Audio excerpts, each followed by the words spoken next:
Riyaz ఎన్కౌంటర్పై Nizamabad CP Sai Chaitanya వివరాలు వెల్లడించారు. ఉదయం ఆసుపత్రిలో రియాజ్ హంగామా చేశాడని తెలిపారు. కానిస్టేబుల్ దగ్గర గన్ లాక్కుని ట్రిగ్గర్ నొక్కాడని, వార్డులో తలుపులను బ్రేక్ చేశాడని సిపి చెప్పారు. ఇవాళ ఒక అన్ఫార్చునేట్ ఇన్సిడెంట్ జరిగింది. ఇవాళ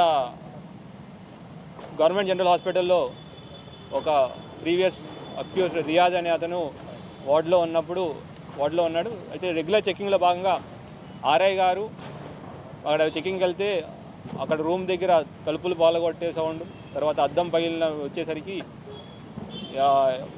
ఇమీడియట్గా మెడికల్ సిబ్బందికి ఇన్ఫామ్ చేసి ఆర్ఐ గారు, ఎస్ఐ గారు, ఒక కానిస్టేబుల్ గారు లోపలికి వెళ్ళి ఎందుకు ఆ సౌండ్ వస్తుందో లోపలికి వెళ్తే ఈ రియాజ్ అనే వ్యక్తిని అంత గోల చేస్తున్న వ్యక్తిని తీసుకెళ్ళి అతను బెడ్ దగ్గర కూర్చోబెట్టడానికి ప్రయత్నం చేశారు.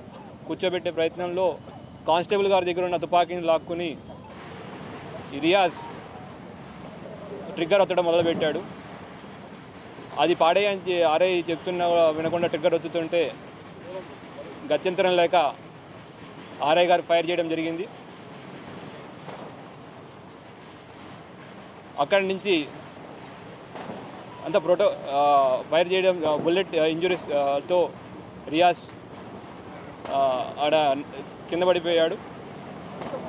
తర్వాత ఎస్ఓపి ప్రకారం దాని మీద కేసు రిజిస్టర్ చేయడం అండ్ ఎంక్వైరీ చేయడం జరుగుతూ ఉంది. ఇవాళ